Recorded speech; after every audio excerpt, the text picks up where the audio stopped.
A mesma história, dois pontos de vista. Beto era um rapaz inseguro. Ele acreditava que sempre tinha sido assim. Quase todos os dias, Beto se recordava de uma vez, quando era criança, em que uns meninos da escola bateram no seu irmão Francisco. Beto repassava a história na sua cabeça. Na saída da escola, 4 meninos provocaram Francisco. Tinha algo a ver com uma partida de futebol. Francisco andou mais rápido, xingou os meninos e seguiu. Beto não se preocupou mais com aquilo e continuou caminhando com pressa de chegar em casa. Mas os 4 meninos alcançaram Francisco e empurraram para dentro de um terreno baldio. Deram uma surra nele. Outro estudante que passou por ali viu a cena e avisou Beto, que correu para ajudar o irmão.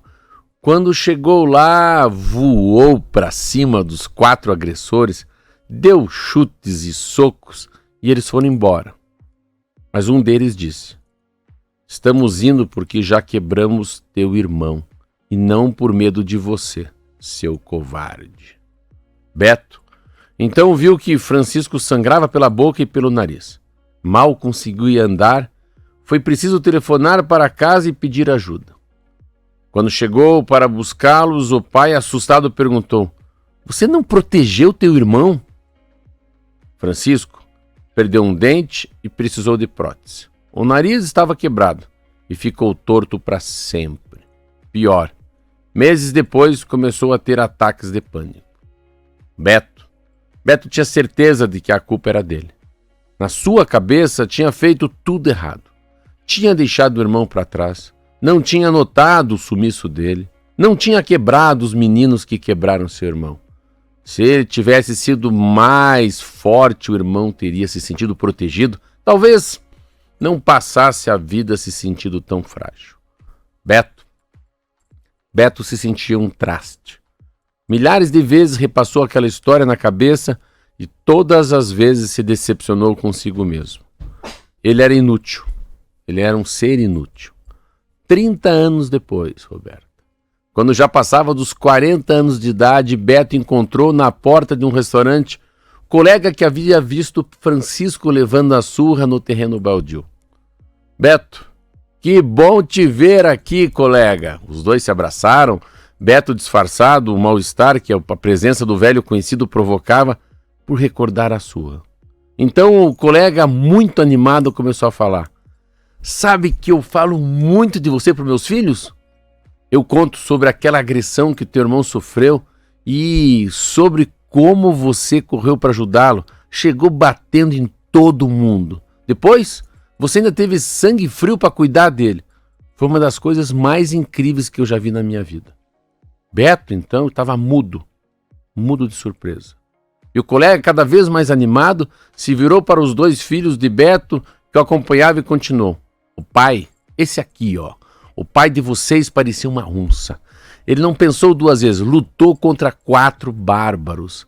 Eram os guri que amedrontavam a escola inteira. Até hoje eu lembro de cada cena como se fosse um filme.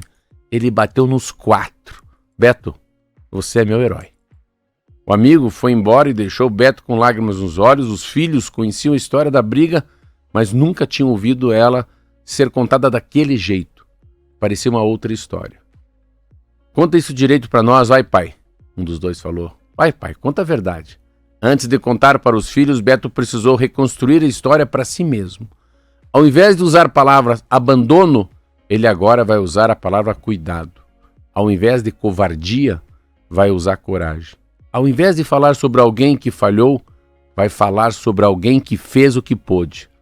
Esse conto nos alerta que, no contar uma mesma história de novo e de novo, usando sempre as mesmas palavras e o mesmo ponto de vista, ficamos presos lá no passado.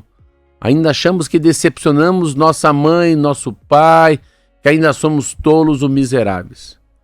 Se olhássemos para a nossa própria história, por meio de palavras diferentes, talvez compreendêssemos que estamos num outro lugar, que somos mais fortes e mais corajosos.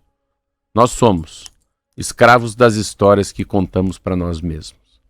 Quando temos a chance de ver a história pelos olhos de outro, como aconteceu com o Beto, ou quando estamos longe o suficiente para enxergar de um jeito diferente, só então nos libertamos do peso inútil e tocamos a vida mais leves.